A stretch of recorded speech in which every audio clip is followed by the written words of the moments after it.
अस्सलाम वालेकुम स्टूडेंट्स, मैं हूं फरहान यूसुफ और आपको दोबारा से वेलकम करूंगा आज के दिन दूसरी बार केमिस्ट्री क्लास के अंदर।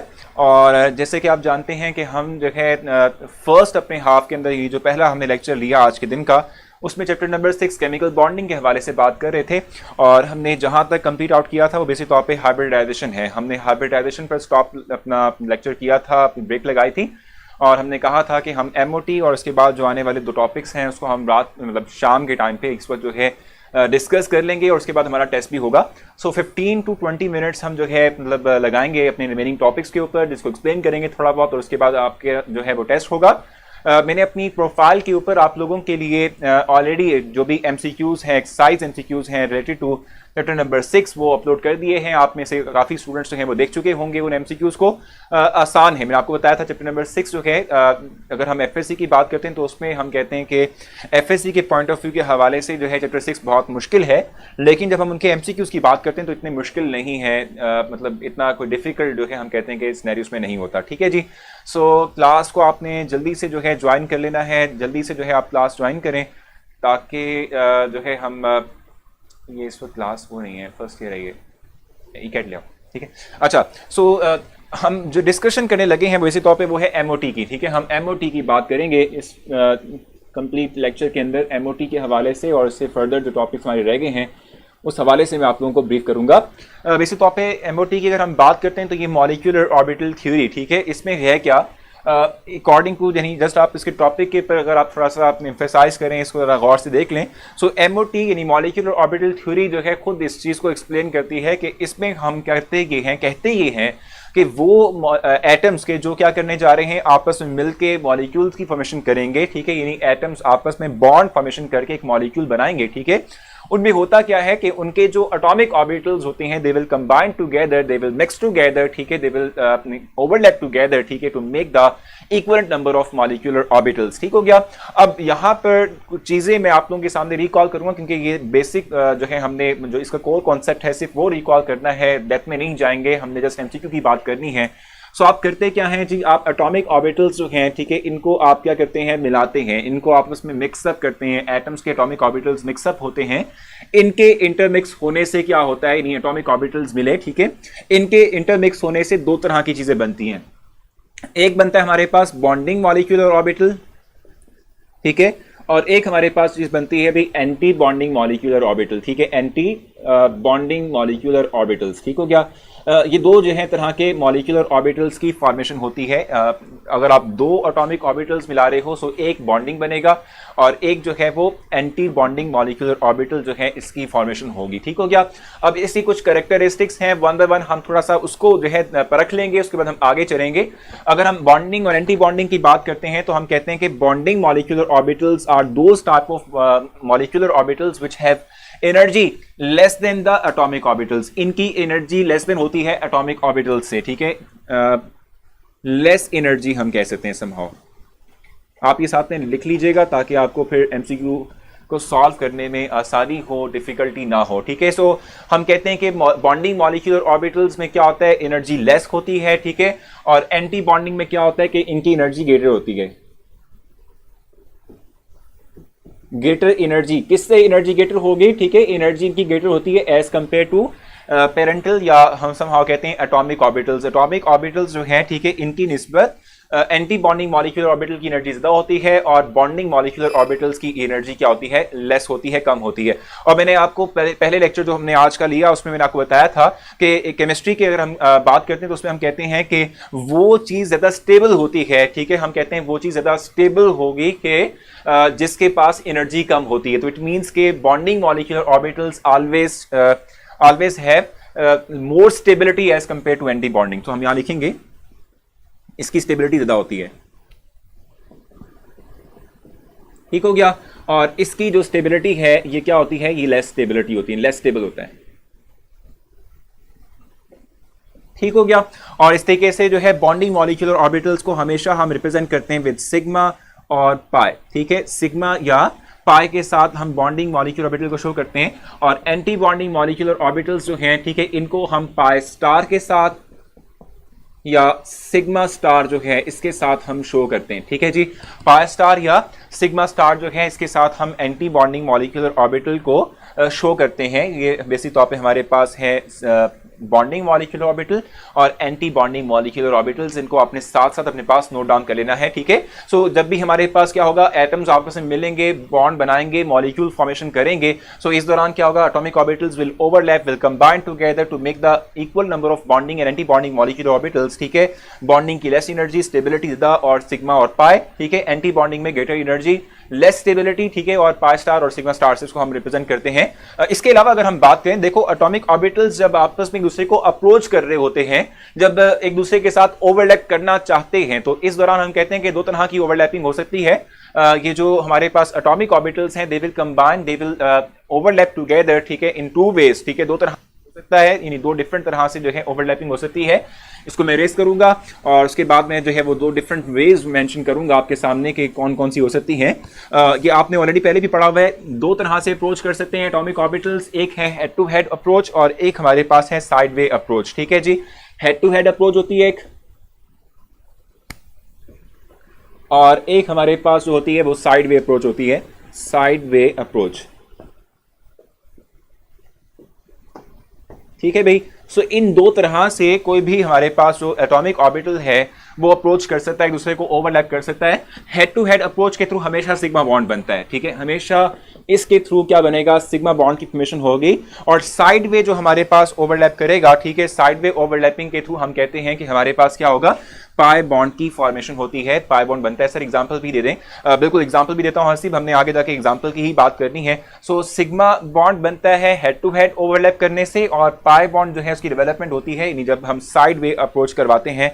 साइड वे जो है हम कहते हैं कि ओवरलैपिंग जब भी होगी एटॉमिक ऑर्बिटल्स की, ठीक हो गया। ये हमारे पास इंपॉर्टेंट था जो मैंने आप लोगों को बताया, जो मैंने आप लोगों को डिस्क्राइब किया, आपने इसको नोट डाउन कर लेना है, ठीक है।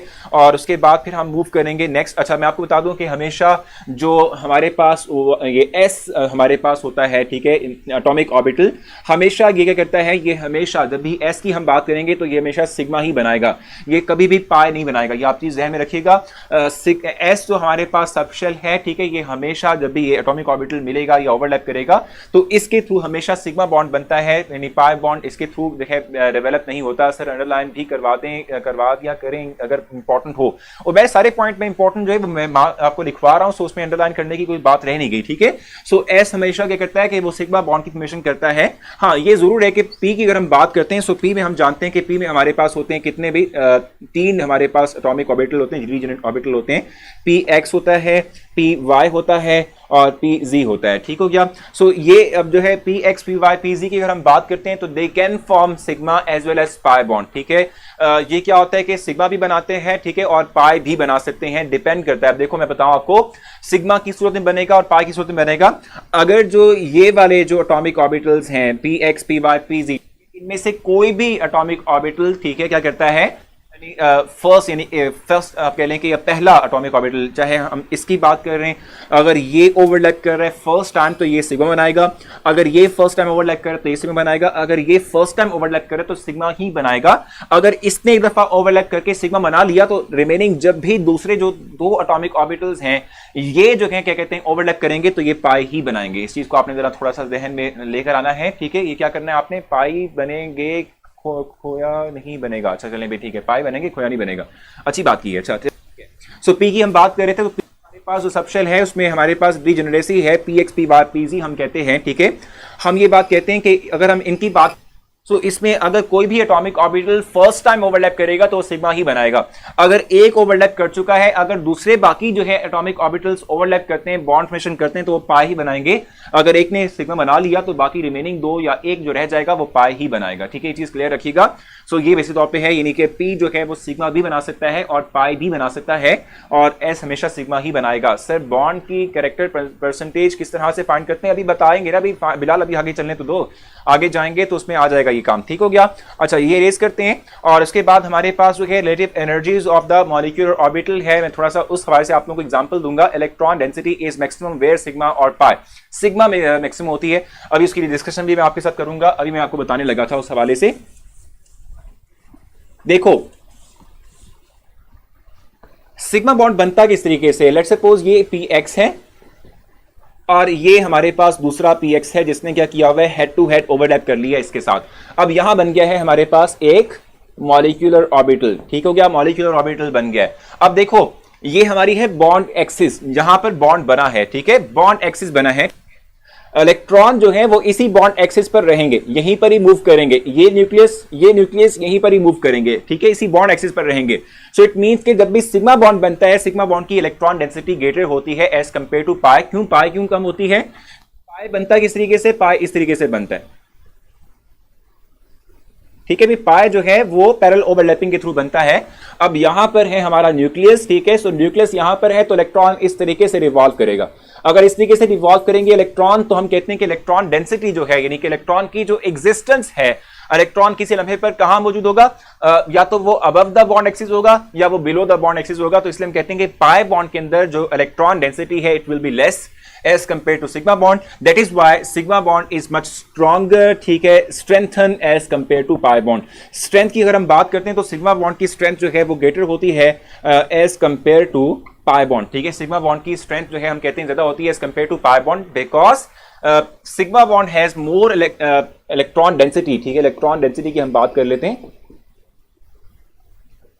electron density, ठीक है, sigma has more electron density as compare to pi, ठीक है, पाई की निस्बत सिग्मा के अंदर इलेक्ट्रॉन डेंसिटी ज्यादा होती है।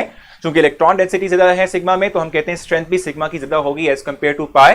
रीजन में आपको बता दी है सर, स्ट्रॉन्ग बॉन्ड कौन सा होगा, नहीं बताया आपको कि स्ट्रॉन्ग बॉन्ड बेसिक तौर पे सिग्मा होगा as compare to pi bond, ठीक हो गया। अच्छा, ये चीजें तमाम क्लियर हो चुकी है। अब हम चलेंगे टुवर्ड्स द रिलेटिव एनर्जीज, ठीक है, ऑफ द मॉलिक्यूलर ऑर्बिटल्स। मैं एक छोटी सी कंस्ट्रक्ट करूंगा और आपको बताऊंगा किस तरीके से आपने एनर्जी ऑर्डर मेंशन करना होता है। सर पाई बॉन्ड में 50% अबव और 50% बिलो होता है सर जी, एग्जैक्टली बिल्कुल, जो इलेक्ट्रॉन डेंसिटी है वो अबव और बिलो डिवाइड हो जाती है, मींस के 50% इलेक्ट्रॉन डेंसिटी अबव होगी, 50% इलेक्ट्रॉन डेंसिटी जो है वो बिलो होगी बॉन्ड एक्सिस के, ठीक हो गया। अब फॉर एग्जांपल मेरे पास एक ये जो है मॉलिक्यूलर ऑर्बिटल डायग्राम है, किसी की भी हो सकती है, यानी कोई भी हमारे पास एलिमेंट लेट सपोज हो सकता है,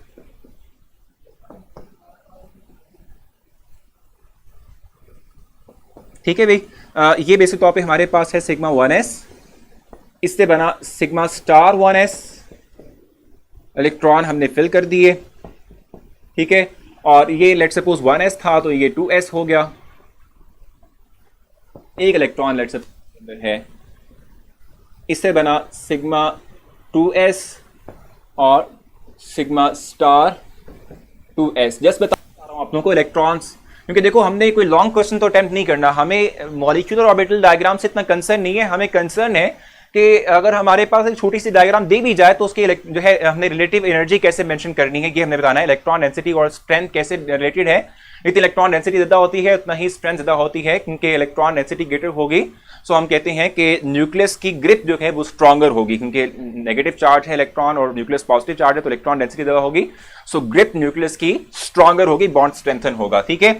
अब अगर मैं आपसे कहूं कि इसके रिलेटिव एनर्जी ऑर्डर मेंशन करें तो आप किस तरीके से लिखेंगे, आप जो है देखेंगे कि ये आप ज़हन में रखिएगा, हमेशा एनर्जी जो है मॉलिक्यूलर ऑर्बिटल डायग्राम के अंदर इस तरीके से होती है, यानी कि ये लोअर एनर्जी स्टेट में है, वो हाई एनर्जी स्टेट में है। सो अगर आपसे कहा जाए कि भाई अगर आपने एनर्जी ऑर्डर मेंशन करना है तो आप लिखेंगे sigma 1s has less energy as compare to sigma star 1s, ठीक है, which has less energy as compare to sigma 2s, which has less energy as compared to sigma star 2s, ठीक है। सो ये बेसिक तौर पे हमारे पास relative energy order है, इस तरीके से आपने मेंशन करना है। Sir side way overlap, parallel overlap भी कहते हैं, एग्जैक्टली यही चीज है, पैरेलल ओवरलैपिंग और साइड वे ओवरलैपिंग एक ही चीज है। अच्छा, सो ये हमारे पास energy order, relative energy order हम इस तरीके से मेंशन करते हैं डिफरेंट मॉलिक्यूलर ऑर्बिटल्स की। अगर आपको ये छोटी सी डायग्राम प्रोवाइड कर दीजिए और आपसे कहा जाए which of the following is the right energy order, ठीक है, ऑफ मॉलिक्यूलर ऑर्बिटल्स, तो आप इसको क्लिक करेंगे क्योंकि ये हमारे पास बेस्ट एंड राइट बनेगा, ठीक हो गया। सो ये हमारे पास आ गया। अब हमारे पास है बॉन्ड, क्या कहते हैं, एक और पॉइंट यहाँ पर जो कि आपने इसको मार्क करना है। अब आप जो है देख रहे हैं 180 page number, sir energy of sigma is greater than pi 2py in n2। अभी यही बताने लगा था, जरा ये देख लें, ठीक है। पेज नंबर है 180, ठीक है। और उसमें रिलेटिव एनर्जीज के अंदर हम कहते हैं कि जो हमारे पास बनता है ऑक्सीजन और फ्लोरीन की जो मॉलिक्यूलर ऑर्बिटल डायग्राम बनती है, उसमें हम सिग्मा 2px नीचे राइट करते हैं, और जो हमारे पास इससे यानी कि हमारे पास ऑक्सीजन से स्मॉलर एलिमेंट्स हैं, जैसे कि बोरॉन है, जैसे कि बेरिलियम है, जैसे कि नाइट्रोजन है, इसमें हम जो सिग्मा जो हमारे पास होता है 2px, ठीक है, इसको हम अबव राइट करते हैं as compare to 2py and 2pz, pi 2py and pi 2pz, ठीक है। रीजन क्या है? रीजन यही है कि जो हमारे पास जो है स्मॉलर एलिमेंट्स हैं, जैसे बेरिलियम है, नाइट्रोजन है, जैसे कि हमारे पास बोरॉन है, इनमें सिग्मा यानी जो हमारे पास 2px होता है वो, और जो हमारे पास जो है 2s होता है, इसकी आपस में इंटरमिक्सिंग हो जाती है। इस इंटरमिक्सिंग को डिफरेंशिएट करने के लिए फिर हम जो है 2px सिग्मा 2px ऊपर राइट करते हैं, और आपने यहां पर कुछ चीजें अंडरलाइन भी करनी है। 181 पेज पर आप आएंगे, आपके पास जो है पैराग्राफ स्टार्ट हो रहा है एनी हाउ से, any how O2 and F2 do not do so, ठीक है। The reason is high energy difference of their 2s, ठीक है, and 2p that is 1595 जितना भी मेंशन उसने किया हुआ है। सो आप इसको जो है हाईलाइट करेंगे, एनी हाउ से लेकर ये जो लास्ट जो है लाइन है इस तक आप इसको हाईलाइट करेंगे, इसको आप ध्यान में रखिएगा। सर जिसका एटॉमिक नंबर 9 से ज्यादा होगा उसमें कैसे करेंगे? उसमें हमेशा ये होता है कि हमारे पास जो सिग्मा 2px होता है, ठीक है, इसको हम लोअर राइट करते हैं, जो greater than atomic number greater than 9 है, यानी हम सिंपल ये लिख लेते हैं ऑक्सीजन और ग्रेटर जो हमारे पास एलिमेंट्स होंगे, ठीक है, उसमें क्या होगा कि 2px सिग्मा 2px पहले आएगा और पाई 2py पाई 2pz बाद में आएंगे। ये सिंबॉलिक वे में बता रहा हूं मैं आपको, ठीक है। और अगर जो ऑक्सीजन से लेस या स्मॉलर एलिमेंट्स हैं उसके लिए टोटली रिवर्स हो जाएगा, यानी उसमें हम यहां पर कहेंगे कि हमारे पास जो है पाई 2py और पाई 2pz जो है वो पहले आएगा as compare to sigma 2px, ठीक है। ये स्मॉलर के लिए है, स्मॉलर देन ऑक्सीजन एटम, और ये लार्जर देन के लिए। सर ये पॉइंट आगे अगेन बता दें, ये बता रहा था मैं पॉइंट आपको कि अगर हम स्मॉलर एलिमेंट्स की बात करते हैं, ऑक्सीजन से स्मॉलर एलिमेंट की बात करते हैं, तो इनमें हम कहते हैं कि जो हमारे पास px है, ठीक है, और हमारे पास जो 2s है, ठीक है, उनमें इंटरमिक्सिंग होती है, एनर्जी गैप बहुत कम है, ठीक है, इसलिए हम कहते हैं इंटरमिक्सिंग होती है। जब इंटरमिक्सिंग होती है तो इसमें डिफरेंशिएट करवाने के लिए हम मॉलिक्यूलर ऑर्बिटल डायग्राम के अंदर जो सिग्मा 2px है उसको हाई राइट करते हैं as compare to pi 2py and pi 2pz, ठीक है।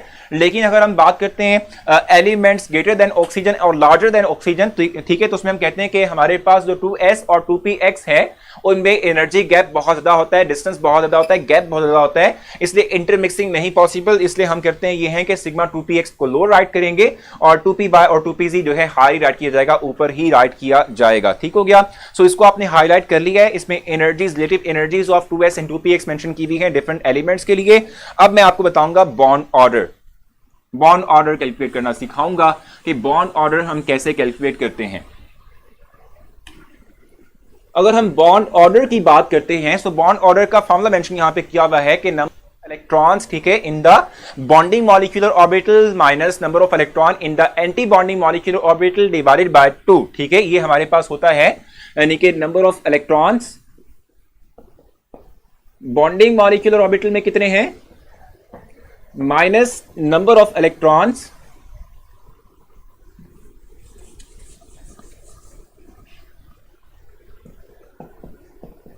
इन एंटी बॉन्डिंग मॉलिक्यूलर ऑर्बिटल, और इसको टोटल जो है क्या करेंगे हम डिवाइड कर देंगे विद 2, ठीक है। सो इस तरीके से आप क्या करते हैं, इस तरीके से आप बॉन्ड ऑर्डर कैलकुलेट करते हैं, और बॉन्ड ऑर्डर आपको समहाउ इंफॉर्मेशन प्रोवाइड करता है नंबर ऑफ बॉन्ड्स के मुतालिक कि दो एटम्स जो हैं इनके दरमियान कितने पॉसिबल नंबर ऑफ बॉन्ड बन सकते हैं। जैसे कि अगर आप हीलियम की बात कर लेते हैं तो हीलियम का कभी भी मॉलिक्यूल डायटोमिक फॉर्म में एग्जिस्ट नहीं करता क्योंकि उसका बॉन्ड ऑर्डर ही 0 है। आप इसको देखेंगे डायग्राम में लिखा हुआ है, इसको आप अंडरलाइन भी करेंगे, the bond order of helium is 0, इसको आप अंडरलाइन करेंगे, ठीक है। बॉन्ड ऑर्डर कैलकुलेट करना आपको आना चाहिए, ठीक है। सो वो आप जो है देखें तो बॉन्ड ऑर्डर हीलियम के लिए 0 इट मींस के हीलियम एटम के दरमियान कोई बॉन्ड बनता ही नहीं है, इसलिए इसका बॉन्ड ऑर्डर 0 है, हम इसके बॉन्ड ऑर्डर को 0 ही कंसीडर करते हैं, ठीक हो गया। बाकी अगर हम बात करते हैं नेक्स्ट टू 182 पेज के ऊपर आप आएंगे, और 182 पेज के ऊपर आपको क्या होना चाहिए, पता होना चाहिए, आपको जो है पता होना चाहिए कि जो क्या कहते हैं नाइट्रोजन की डायग्राम बनी भी है, ठीक है। इसको देखते हुए आपको पता होना चाहिए कि इसका बॉन्ड ऑर्डर क्या है, बॉन्ड ऑर्डर कैसे कैलकुलेट करना है, मैंने आपको बताया। Bonding molecular orbitals minus anti bonding molecular orbitals divided by 2। अगर आप इसको देख लें जो कि डायग्राम बनाई हुई है, तो इसमें 6 हैं। पी की अगर हम बात करते हैं ना, तो पी से जो बनने वाले बॉन्डिंग और एंटी बॉन्डिंग है, इसमें 6 इलेक्ट्रॉन है बॉन्डिंग के अंदर और एंटी बॉन्डिंग में कोई भी नहीं है। सो अगर आप 6 को 2 से डिवाइड करते हैं, 6 minus 2 divided by 6 minus 0 divided by 2, it will give 3। सो हम कहते हैं नाइट्रोजन का जो बॉन्ड ऑर्डर है वो 3 है, मींस के नाइट्रोजन नाइट्रोजन जो बॉन्ड बनते हैं वो 3 बॉन्ड्स बनेंगे, ठीक है जी। सो ये आप जो है अपने पास मेंशन कीजिएगा, ठीक है। बॉन्ड और बॉन्डिंग ऑर्बिटल्स के इलेक्ट्रॉन कैसे कैलकुलेट होंगे। देखो बॉन्डिंग ऑर्बिटल्स कहां से आ गए, बॉन्डिंग ऑर्बिटल्स नहीं, हम तो मॉलिक्यूलर ऑर्बिटल्स की बात कर रहे हैं और उसमें हम डिवीजन कर रहे हैं बॉन्डिंग और एंटी बॉन्डिंग मॉलिक्यूलर ऑर्बिटल्स, ठीक है। इलेक्ट्रॉन कैसे कैलकुलेट होंगे, पहले आप बॉन्डिंग को करते हैं फिर एंटी बॉन्डिंग में जाते हैं, क्योंकि बॉन्डिंग जो है इनकी हम कहते हैं कि हमारे पास जो है एनर्जी लोअर होती है, पहले इसको फिल किया जाता है। बिल्कुल तमाम नोबल गैसेस के लिए जो बॉन्ड ऑर्डर है वो 0 होता है, ठीक है। Is not possible because it has 0 bond order, ठीक हो गया। अच्छा 182 पेज के ऊपर आपने एक तो नाइट्रोजन का जो बॉन्ड ऑर्डर निकाला हुआ है वो आप मार्क करेंगे, ठीक है। और उसके बाद आपने जो चीज मार्क करनी है वो ये कि N2 जो है वो क्या है, न्यूट्रल फॉर्म के अंदर N2 जो है वो हमारे पास क्या होगा, डायमैग्नेटिक होगा, डायमैग्नेटिक होता है। N2 जो है हमारे पास क्या होगा, वो डायमैग्नेटिक होगा। बॉन्डिंग में 8 कैसे हो गए भाई, ठीक है चलें सही है। अगर आप इसको 8 कंसीडर करते हो तो फिर उसके बाद जो 2s से बनने वाला एंटी बॉन्डिंग है उसमें 2 भी तो हैं। सो अगर आप यहां पर 8 कर रहे हो तो इसको 2 से माइनस भी कर दो, सो फिर वही 6 divided by 2 will give us 3, ठीक है। सो यही चीज बन रही है। बॉन्डिंग में अगर 8 है तो एंटी बॉन्डिंग में 2 है, सो आप 8 को 2 से माइनस करोगे 6 हो जाएगा, 6 को 2 से डिवाइड करोगे वही 3 बनेगा। सो बॉन्ड ऑर्डर आपने लिखने हैं। N2 मॉलिक्यूल के लिए आपने मेंशन करना है कि डायमैग्नेटिक सब्सटेंस है, ठीक है। और ये N2 की मैं बात कर रहा हूं, न्यूट्रल फॉर्म के अंदर जो N2 है ये डायमैग्नेटिक है। और अगर आपसे कहा जाए कि अगर हम बात कर रहे हैं N2-1 की तो ये पैरामैग्नेटिक होगा, ठीक है। N2-1 होगा, ठीक है। N2-1 पैरामैग्नेटिक होगा। पैरामैग्नेटिज्म कहां से आता है, जब भी हम मॉलिक्यूलर ऑर्बिटल डायग्राम बनाएं और हमारे पास जो एंटी बॉन्डिंग मॉलिक्यूलर ऑर्बिटल्स हैं, अगर इनकी अगर हम बात करें, हम कहते हैं कि अगर इनके अंदर नंबर ऑफ जो एंटी बॉन्डिंग मॉलिक्यूलर ऑर्बिटल्स हैं वो इलेक्ट्रॉन हाफली फिल्ड हो या आपने कंप्लीटली हाफली फिल्ड हो तो वो पैरामैग्नेटिक होते हैं, और अगर वो कंप्लीटली एम्प्टी हो या कंप्लीटली फिल्ड हो तो वो डायमैग्नेटिक होते हैं। सो N2 न्यूट्रल फॉर्म के अंदर जो है वो हमारे पास क्या होगा, ये लग गया, ये N2 न्यूट्रल फॉर्म के अंदर डायमैग्नेटिक होगा। लेकिन अगर N2-1 है तो ये क्या होगा, पैरामैग्नेटिक होगा। और अगर मैं इसको N2-2 कर दूं तब भी ये क्या हो जाएगा, हमारे पास ये पैरामैग्नेटिक ही रहेगा। यानी कि इसमें जो हमारे पास एंटी बॉन्डिंग मॉलिक्यूलर ऑर्बिटल्स होंगे उसमें इलेक्ट्रॉन्स जो हैं वो अनपेयर्ड फॉर्म के अंदर आ जाएंगे। इस तरीके से ऑक्सीजन की बात करते हैं तो उसमें आपने क्या करना है, उसमें आपने जिसका जो बॉन्ड ऑर्डर कैलकुलेट किया हुआ है, ठीक है, वो आप अंडरलाइन करेंगे। और उसके बाद फिर जो है ना इसमें आपने क्या करना है, आपने देखना है कि ऑक्सीजन O2 फॉर्म के अंदर क्या है, O2 फॉर्म के अंदर ऑक्सीजन जो है ये हमारे पास पैरामैग्नेटिक सब्सटेंस है O2 फॉर्म के अंदर, ठीक है। पैरामैग्नेटिक और डायमैग्नेटिक होता क्या है, पैरामैग्नेटिक सब्सटेंस वो सब्सटेंस होता है जो कि इलेक्ट्रिक या मैग्नेटिक फील्ड के अंदर अट्रैक्शन या रिपल्शन की फोर्स जो है डेवलप करता है। और डायमैग्नेटिक सब्सटेंस कौन से होते हैं कि जो अट्रैक्शन या रिपल्शन की फोर्स अप्लाई नहीं करते किसी मैग्नेटिक या इलेक्ट्रिक फील्ड के अंदर, ठीक हो गया। सो O2 जो हमारे पास है ये बेसिक तौर पे हम कहते हैं न्यूट्रल फॉर्म के अंदर पैरामैग्नेटिक होता है। अगर ये -2 हो जाएगा तब भी ये डायमैग्नेटिक हो जाएगा, अगर ये +2 हो जाएगा तब भी ये डायमैग्नेटिक हो जाएगा। इसकी मॉलिक्यूलर ऑर्बिटल डायग्राम आपकी साइज में मौजूद है, वहां से आप देख लीजिएगा। इसके +2 के अंदर जो है इसके पास जो एंटी बॉन्डिंग में अनपेयर्ड फॉर्म के अंदर इलेक्ट्रॉन्स थे वो खत्म हो जाते हैं, तो इसलिए ये डायमैग्नेटिक बन जाता है। और अगर ये -2 हो जाए तो फिर इसमें एंटी बॉन्डिंग मॉलिक्यूलर ऑर्बिटल्स जो होते हैं वो कंप्लीटली फिल्ड हो जाते हैं, तब भी ये डायमैग्नेटिक हो जाता है, ठीक हो गया। सो न्यूट्रल फॉर्म के अंदर हम कहते हैं कि पैरामैग्नेटिक होगा। और पैरामैग्नेटिक का मतलब क्या होता है कि वो सब्सटेंस जो कि अट्रैक्शन या रिपल्शन की फोर्स अप्लाई करता है मैग्नेटिक या इलेक्ट्रिक फील्ड के ऊपर। सो ये MOT था। अब हम जो है नेक्स्ट चलेंगे आगे और जल्दी से बॉन्ड ऑर्डर और तमाम चीजें जल्दी जल्दी जो है गो थ्रू करके तो हम टेस्ट की तरफ मूव करेंगे।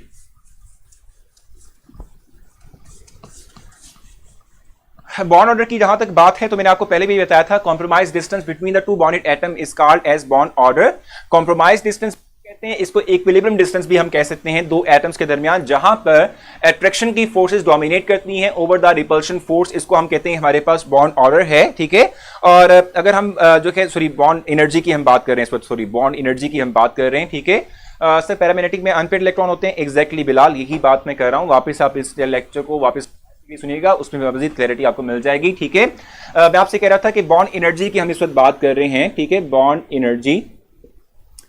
सो बॉन्ड एनर्जी के हवाले से थोड़ा सा मैंने आपको डिस्क्राइब किया था अर्ली इस जो है चैप्टर के अंदर।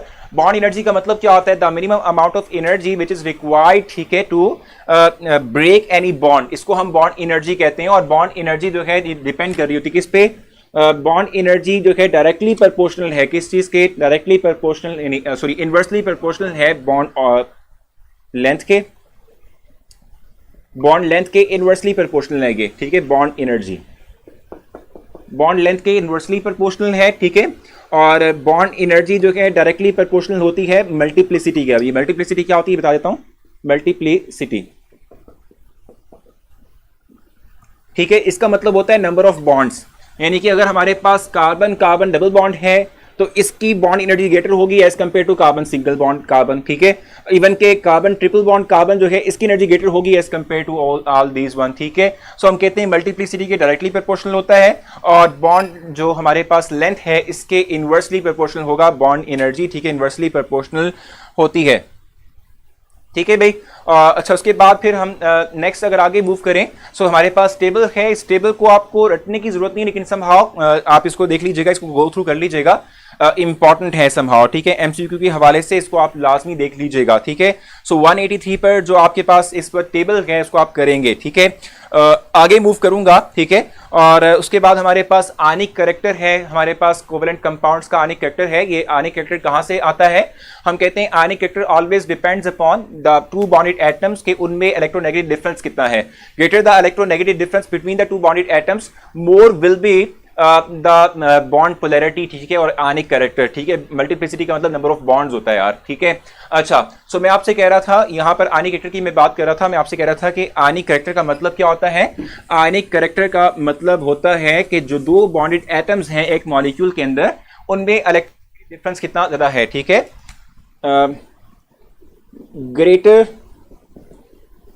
ग्रेटर द इलेक्ट्रोनेगेटिव डिफरेंस, ये चीज ध्यान में रखिएगा। ठीक है, electronegative difference greater will be ionic character of bond। ठीक है, यानी बॉन्ड का आयनिक कैरेक्टर इंक्रीज करता है। ठीक है, जब हम कहते हैं कि हमारे पास क्या होगा, जब जो है electronegative difference between the two bonded atoms जो है वो इंक्रीज करता है। ये हमारे पास जो है चीज है। ठीक है, उसमें आपने टेबल बना हुआ है, टेबल 6.6। ठीक है, इसको आप जरूर देखिएगा। ठीक है, इसको आपने जरूर देखना है। बाकी रही बॉन्ड लेंथ की बात। ठीक है, सो बॉन्ड लेंथ में भी आपने टेबल के मुतालिक ही देखना है। ठीक है, टेबल में आप देखेंगे, और बॉन्ड लेंथ जो है, ठीक है, इसकी अगर हम बात करते हैं बॉन्ड लेंथ, ठीक है, सो इट इज आल्सो, ठीक है, इनवर्सली प्रोपोर्शनल टू मल्टीप्लिसिटी। ये इनवर्सली प्रोपोर्शनल होता है मल्टीप्लिसिटी के। अब मल्टीप्लिसिटी मैंने बता चुका हूं, नंबर ऑफ बॉन्ड्स। ठीक है, जब भी हमारे पास क्या होगा, दो बॉन्डेड एटम्स के दरमियान नंबर ऑफ बॉन्ड्स बढ़े, सो हम कहते हैं कि बॉन्ड जो लेंथ है वो शॉर्टर होना शुरू हो जाएगी। यानी कि कार्बन कार्बन सिंगल बॉन्ड की बॉन्ड लेंथ अगर इतनी है, तो कार्बन डबल बॉन्ड की बॉन्ड लेंथ इतनी होगी, कार्बन ट्रिपल बॉन्ड की बॉन्ड लेंथ शॉर्टर हो जाएगी। ठीक है, so bond length is inversely proportional to multiplicity. Bond length inversely proportional होती है मल्टीप्लिसिटी के। ठीक है जी, और यहाँ पर जो टेबल है 6.7, उसको आप जरूर रीड आउट कीजिएगा। ठीक है, और इसको आपने जरूर देखना है। ठीक है, अब हमारे पास लास्ट डायपोल मोमेंट रह गया, उसके बाद हम अपना टेस्ट लॉन्च करेंगे। डायपोल मोमेंट का मतलब सिंपली तौर पे क्या होता है? डायपोल मोमेंट का मतलब होता है कि जो हमारे पास दो ऑपोजिट चार्जेस हैं, पॉजिटिव और नेगेटिव चार्जेस हैं, ठीक है, ये इनके दरमियान जो मैग्नीट्यूड ऑफ फोर्स है इसको शो करता है। बॉन्ड जो हमारे डायपोल मोमेंट है, ये दो ऑपोजिट चार्जेस, पॉजिटिव और नेगेटिव चार्ज जो है, इनके दरमियान जो मैग्नीट्यूड ऑफ फोर्स इनके दरमियान अप्लाई हो रही है, ठीक है, इसकी स्ट्रेंथ को डायपोल मोमेंट शो करता है। ठीक है, इसकी अगर आप डेफिनेशन भी देख लें तो it is the product of magnitude of the charge, ठीक है, and the separation between the to opposite charges, यानी पॉजिटिव और नेगेटिव चार्ज के दरमियान जो डिस्टेंस है इसके और जो मैग्नीट्यूड ऑफ चार्ज है इसके प्रोडक्ट के इक्वल होती है, यानी कि इनके मल्टीप्लाई करने से जो रिजल्ट आता है उसके इक्वल होती है। और डायपोल मोमेंट बेसिक तौर पे एक वेक्टर क्वांटिटी है, ठीक है, वेक्टर क्वांटिटी है जिसका यूनिट हम देखते हैं, यहां पर मेंशन भी उसने किया हुआ है, हम डे बाय जो है यूनिट हम लेते हैं डायपोल मोमेंट का, इसको आप अंडरलाइन करेंगे।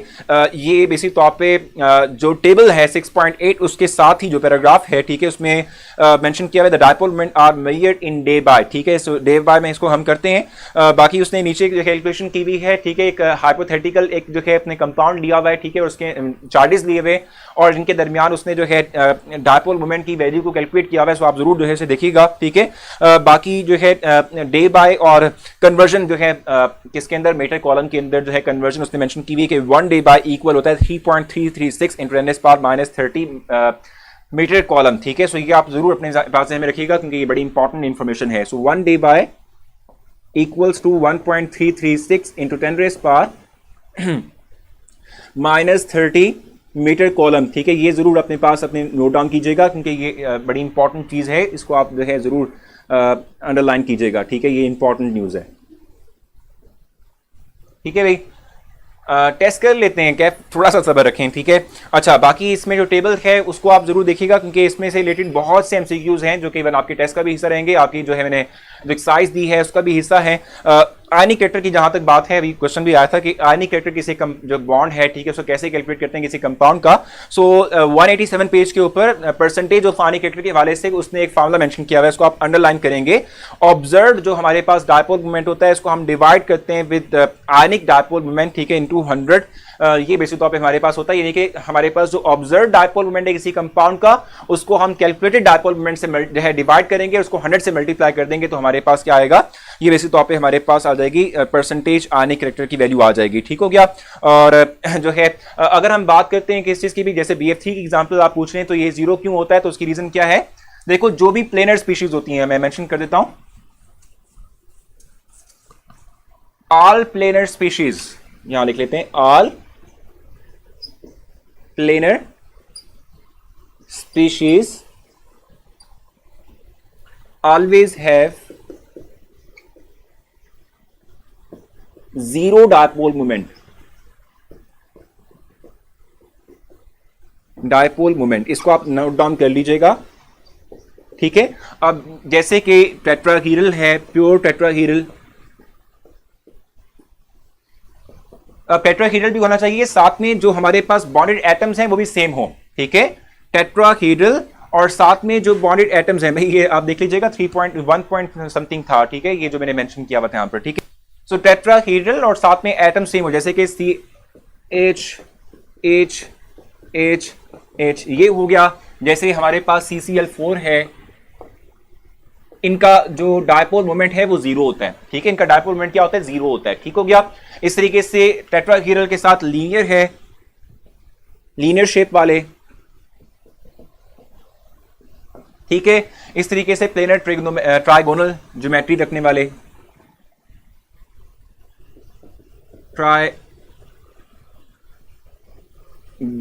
ठीक है, जैसे कि BF3 है। अब यहां पे आपने देखना ये है कि लीनियर के अंदर भी दोनों तरफ एटम सेम हो, टेट्राहीड्रल में सारे एटम सेम हो, ट्राइगोनल स्पीशीज जो प्लेनर है उसमें भी तमाम एटम सेम हो, तो इनका डायपोल मोमेंट 0 होता है। जैसे BF3 का आपने कहा कि 0 होता है, ठीक है, जैसे CO2 का 0 होता है, CO2 का 0 होता है इसलिए कि भाई ये है C डबल बॉन्ड O, यहां पर जो फोर्स लग रही है उतनी ही मैग्नीट्यूड की फोर्स यहां पर लग रही है, तो ओवरऑल नेट फोर्स 0 हो गई है, इसलिए 0 हम कहते हैं कि होती है, ठीक है। 0 है इसलिए कि हम कहते हैं कि नेट फोर्स जो है सेंट्रल एटम पे 0 हो जाती है, कैंसिल आउट हो जाता है, दोनों तरफ मैग्नीट्यूड जो है दोनों की सेम होती है, ठीक हो गया। सो लीनियर, टेट्राहीड्रल, ट्राइगोनल, ये तमाम के तमाम हम कहते हैं अगर एटम्स इनके अंदर सेम है सो इनकी जो हमारे पास डायपोल मोमेंट की वैल्यू है वो 0 हो जाएगी, ठीक हो गया। और 189 पेज के ऊपर एक चीज मैं आप लोगों को चाहूंगा मार्क करना और फिर खत्म, बिल्कुल, ठीक है। सो 189 पेज के ऊपर आइसोमेरिज्म अगर आप बात करें, या बल्कि उसमें आइसोमेरिज्म के अंदर नॉन डायरेक्शनल और नेचर ऑफ आयनिक बॉन्ड की बात करें तो हम कहते हैं कोवेलेंट बॉन्ड डायरेक्शनल होते हैं, ये हमने पहले भी कहा था, और जो हमारे पास आयनिक कंपाउंड्स होते हैं वो नॉन डायरेक्शनल होते हैं। इनका टेस्ट आप जो है लॉन्च कर दें, ठीक है।